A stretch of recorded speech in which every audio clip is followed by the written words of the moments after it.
Well, the last time I preached was on the Sunday after Thanksgiving. Now I'm the Sunday after Christmas. That's what happens when you're an associate pastor. You get after the holiday. But I was all excited during the last holiday because I didn't have to travel anywhere. We stayed home. But this holiday, we traveled down to the Bay Area on Christmas morning. We drove down. My husband's family's down there. And I have to tell you that the highway patrol were out in full force on Christmas Day. And not that I did anything wrong, of course, but I have to say, when you're driving on the road and you see them coming up behind you in your rearview mirror, you start like, oh my gosh, what did I do, right? Well, this guy that came, not for us, but we were going down I-5, and coming up I-5 was Highway Patrol, and he came across the grass median and sped. I thought, oh my gosh, what did I do? No, he was after somebody in front of me, of course. But it gives you that kind of, like, oh my gosh, what did I do? Even though you know you didn't do anything. And so it made me think of this video that I want to show you, and it's during the holiday time that this video takes place, and it's an officer who decides that when he pulls people over, he wants to use it as an opportunity. So let's take a look at this. Most of the contact police officers have with the general public is on a traffic stop. And you can find out a lot about that person in that 10 to 15 minute window, whether they're having a good day, a bad day, or a horrible day. And then we got this idea, what if we could change that person's day in real time? What if we could change that person's day right now? Got all your Christmas shopping done? No, I haven't even started. Yeah, she wants like Lego friends. I don't know if you've ever heard of those. Oh yeah, my daughter loves Lego friends. They're great. Lego what? Friends? Daughter wants Lego friends? Okay. Go. We got 3. Any other kids or just the one? I got another one. Yeah, I got a son. What does he want? He's only 5. Yeah. So he has all these things that he wants that are unrealistic. Like I'm not gonna be able to get. Like what? Like this electric scooter.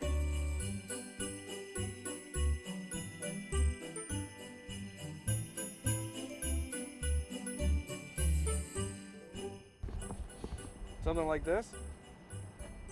Oh my God. Yeah. Alrighty, well, you want to open up the back seat or your trunk? Was I really getting pulled over? Yeah, you got pulled over. You got illegal tinted windows. Oh my God, she just put that on her list. And We the just went through and did the list. and the high school. Oh my God. Pretty No awesome. way. Oh my God, can I hug you? Oh, thank you. You're welcome. So am I getting it? I'm not getting a ticket, right? I can give you one if you want. Yeah, if you open it right. What? Have you tried those? No, but Will those maybe fit? exactly what I was hoping for when I said that. This is What the heck? insane. You can have that. Thank you. And there's some there for you too, sir. Okay, thank you. Oh my God, you're kidding me. I want to hug you. That is so great. Thank you. Some your little boy might like. This should turn my bad day into a good one. What? Yeah. Are you joking? No, it just fell off the back of a truck. You didn't see the guy in the red sleigh? Sorry, the wrap job isn't perfect, It's a little windy out. Huh? Well, we got radios and sleighs and magic elves and stuff. The Xbox One. Yeah. That's what your kids want. Yeah. That's the go-to present for your kid. Yeah, but it's all that they're not gonna have it. Go. Let's go. See the car. Are you serious? Yeah. Oh my God. The kid's gonna love this. How about you? Huh? I'm looking at maybe a new TV.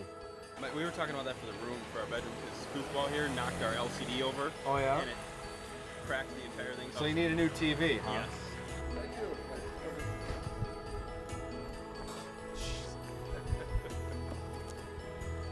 Thank you.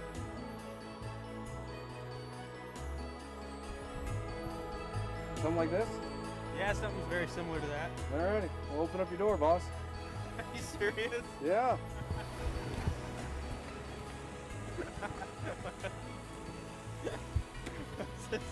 Huh? Merry Christmas. You're welcome. Merry Christmas. Man, that sure is nice of you. I mean, I've been pulled over by police officers before, and they've always been good to me, but never this good.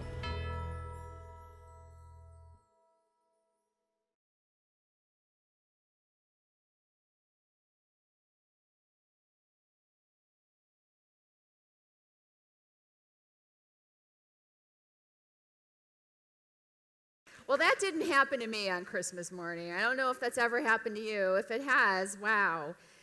But I loved what the officer said, at the beginning, where he said, what if we could change a person's day in real time, right? And then that one woman, she said, well, you just turned my bad day into a good day. And, it made me think that we all have the power to change somebody's day in real time, right? We can all change somebody's bad day into a good day. We don't have to be that officer. It doesn't have to be Christmas either. It can be any time of the year. And especially now as we're turning into a new year, we're turning this corner into a new year. It's the time where we kind of review what was the past year like and what are we looking forward to in the new year ahead. And sometimes we resolve to do things, right? We have our resolutions, or maybe there's just one thing that we want to focus on, or one word that we want to focus on for the year. I like how Pastor Rick Warren says that instead of resolutions, a good thing for Christians is to establish goals. And he says that there are 4 types of goals that we should establish to grow more like Christ. And he says they're in these categories: an intellectual goal, a physical goal, a relational goal, and a spiritual goal. And I think we could cover all 4 of those categories with just one goal, one word: kindness. Kindness. And you may be thinking to yourself, well, wait a minute, Jesus taught us that, to love one another is the great commandment.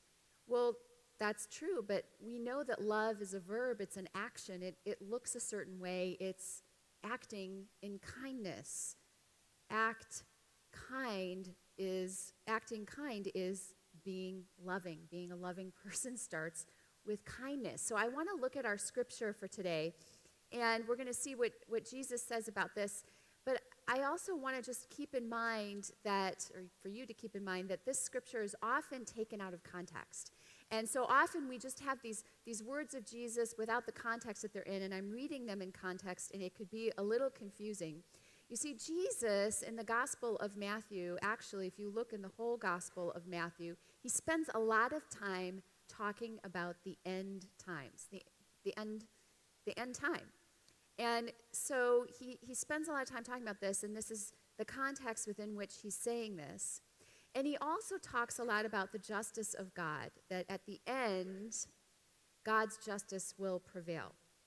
And so this reading starts in a bit of a distracting way, but don't let it distract you. So here's what Jesus says. He says, when the Son of Man comes in his glory and all the angels with him, he will sit on his glorious throne. All the nations will be gathered before him, and he will separate people from one another as a shepherd separates the goats from the sheep. He will put the sheep on his right and the goats on his left. Then the king will say to those on his right, come, you who are blessed by my Father, take your inheritance, the kingdom prepared for you since the creation of the world.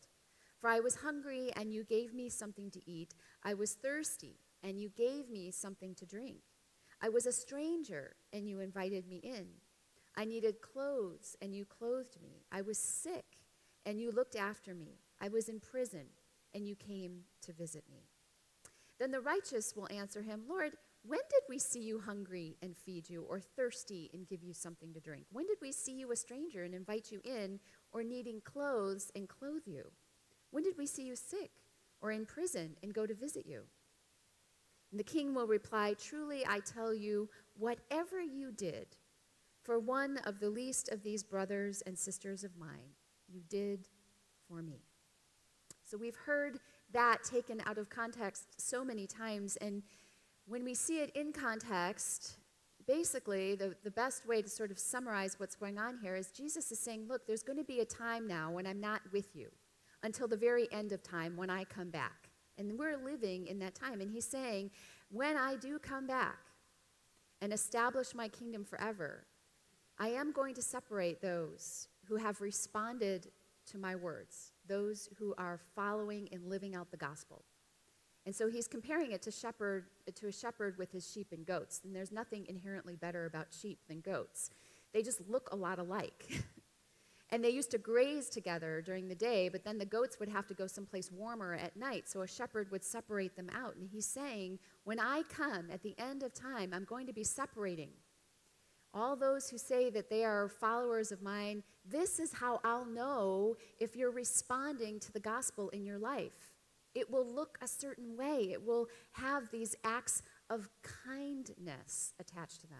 You know, the literal translation here is not that we're just to be giving and kind to the least of these. The literal translation from Greek is, whatever you did to my brothers and sisters, even to the least of these.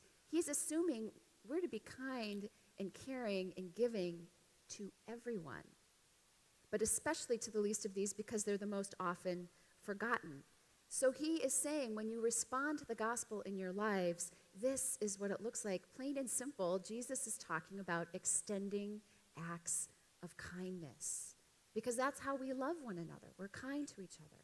So if we're to pick one goal for this year, or one spiritual principle, or one resolution, whatever it is, whatever you want to do to make a difference in the world, kindness is a good place to start. So we're going to look at 3 principles about kindness. The first is that kindness, it's conscious.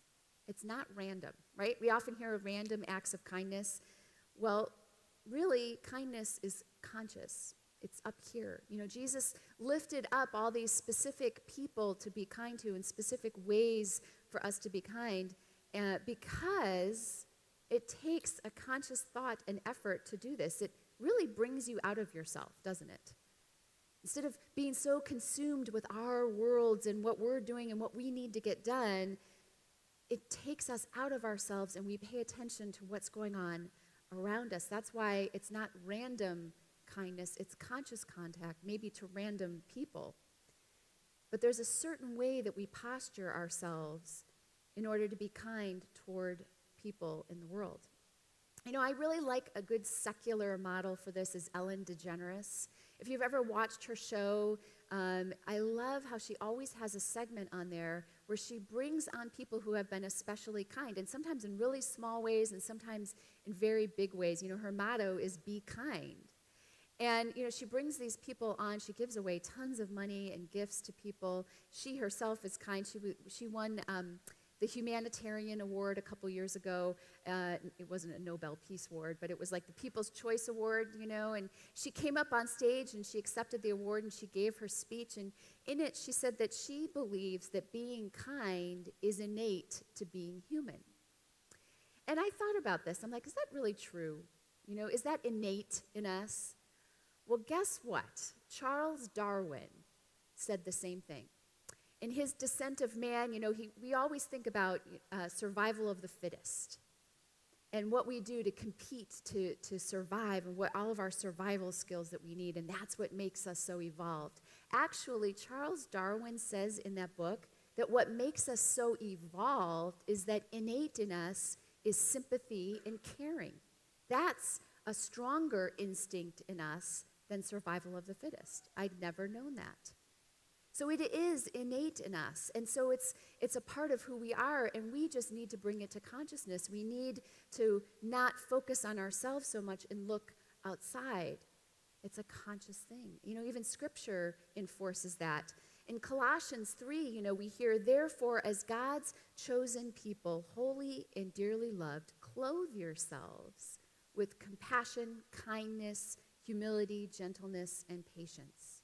You know, clothing yourself is a conscious decision, isn't it? It's something that we choose to do.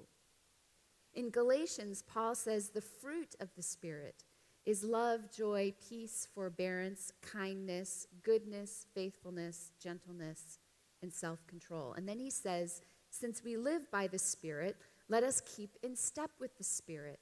It's a conscious decision to live this way. These things don't just magically appear. We choose to live this way. It's conscious. True kindness, it's like Spirit-produced, right? But it's also responding to believing the gospel in our lives. I love this definition of kindness. It's a generous orientation of our hearts toward other people, even when they don't deserve it. even when they don't return it to us, even when others around us might not be acting so kind.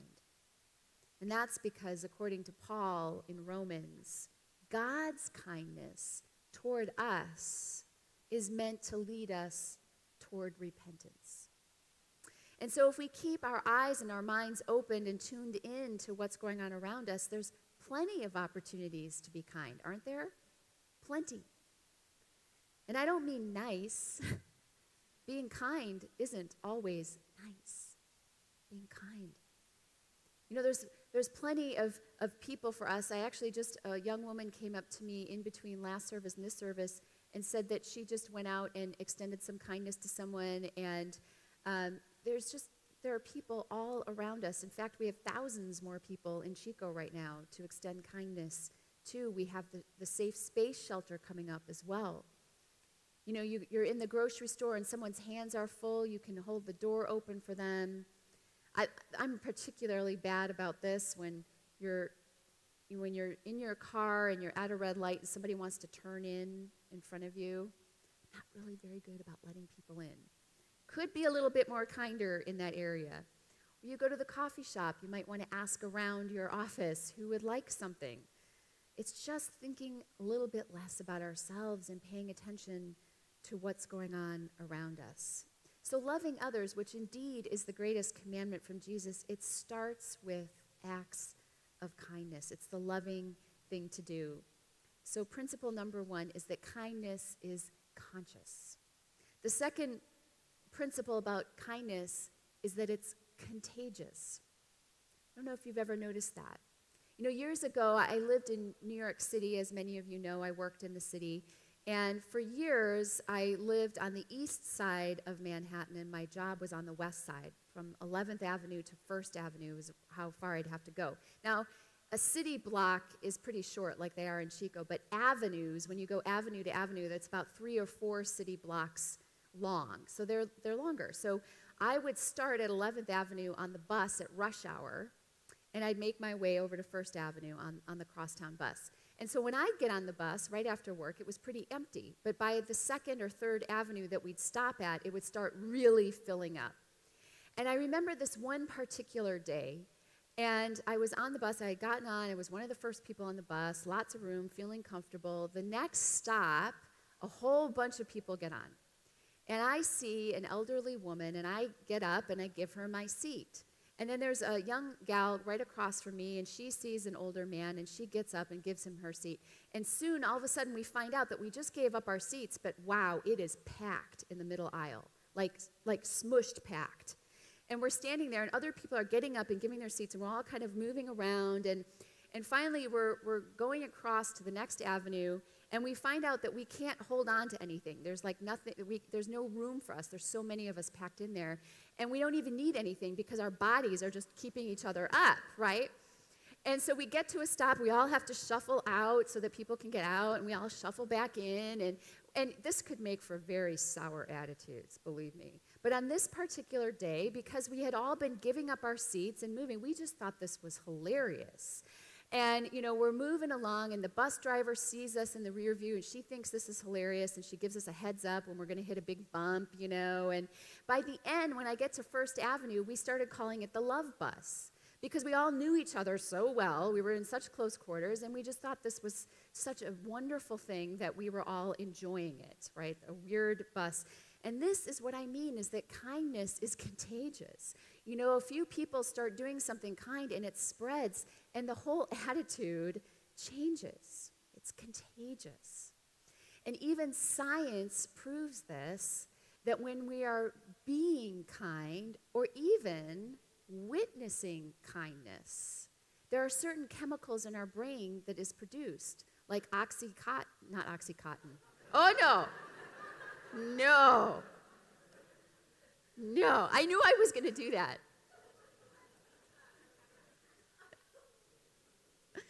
It's so funny, because I told somebody not to get those mixed up, and there I did. Oxytocin is a chemical that's produced in your brain, and it lowers your blood pressure. It keeps your heart healthy, so you want that. And even just witnessing kindness produces that. It produces serotonin, which is the feel-good, chemical in your brain. And then there's cortisol, which is the stress hormone that you don't want. And so they did this study, and they said that people who were persistently kind in their life produced 23% less of that stress hormone. It's good for your health to be kind. So principle number 2, kindness is contagious. The third principle about kindness is that it's converting. It changes things. There's like outer acts of kindness that we do for people, but there's inner kindness too. Because kindness is this conscious thing and it takes intentionality, it also teaches us. It teaches us not only the importance of being kind to others, but about being kind to ourselves. We can change things on the inside just by being kind. Also years ago when I worked in New York, I remember one day it was pouring rain, and I had left my umbrella either in my taxi, the taxi that I had taken to work, or somewhere, maybe on the bus, but I had left my umbrella, and I was so frustrated, and I decided to go out on my lunch hour. I went to the department store right around the corner. It was pouring rain.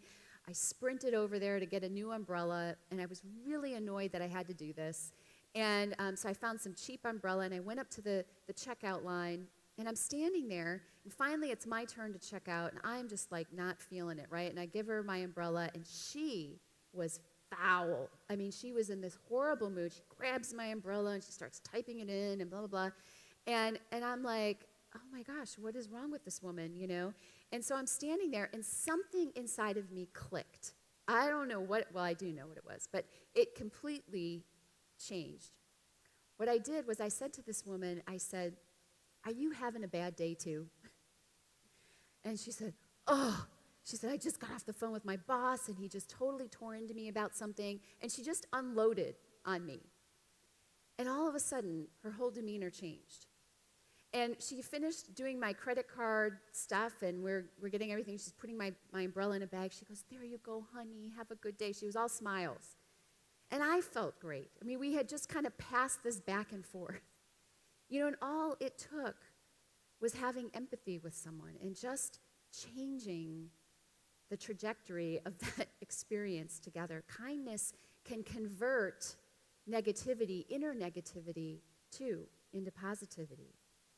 I do believe what that officer said in the video, that we can change somebody's day. We do have the power to do that, and it just boils down to kindness. I also love this study. I don't know if you know John Gottman, Gottman, and his wife Julie, the Gottmans. They've written a lot of books on relationships and marriage and what keeps marriage going for a long time and successful. They have the Gottman Institute, and they've been studying this for like 4 decades, marriage. And one of the best studies that they've done, the most well-known study, is they took these newlyweds and they studied them. They did sort of brain scans and heart scans. They did all these things, and they got to know these people very well. And then 6 years later, they followed up with them. And those who were even still together 6 years later, they found that those who were happy and had healthy relationships, what was that? They wanted to know, what is that? What's the ingredient? And this was what they found in every single person that was involved in a successful, happy marriage. There was one thing that they brought to the relationship that others didn't in their unsuccessful marriages, and that was the spirit of kindness and generosity. And so the Gottmans say that the glue that keeps a marriage together is kindness. Kindness. A little goes a long way. If you want to be a more loving person, it starts with being kind. If you want to be a more patient person, it starts with being kind. If you want your marriage or a primary relationship to get better, it starts with being kind. If you want to be happier on the inside, it starts with being kinder on the outside. A good friend of mine is a pastor down in Southern California, and he just told me this story a couple weeks ago. He said he has a friend who's a flight attendant, and so he asked her, he flies a lot, and he goes, what do flight attendants like? Like, what makes them happy? And she said, "Oh, chocolate." And so he went to like, some chocolate shop and brought them the next time he traveled on the plane. And he went up to the first flight attendant he saw, and he gave her this beautiful bag of chocolates, and he said, here, this is for you to share with all of your colleagues. I just want to thank you for all the hard work that you do for us. She's like, what? She's like, really? And he said, yeah, and he said, thank you for all that you do. And she said, wow. And she goes, that's amazing. Thank you. And she said, what's your name? And he said, my name is Neil. And she's like, thank you, Neil.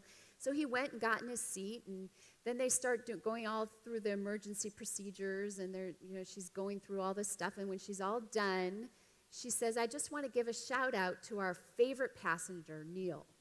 And she said, you all can thank him for our good spirits today because he gave us chocolate.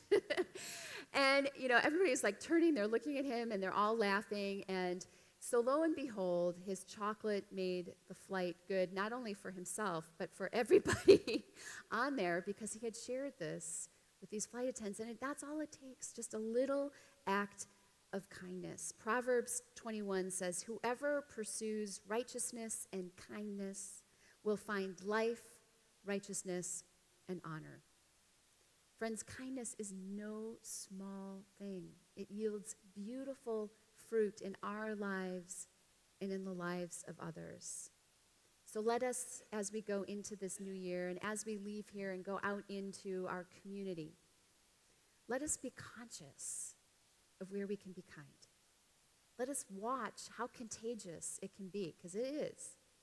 And let us notice how kindness converts things. It changes things out here and in here. A little goes a long way. Let's not miss out. Amen. Let's pray.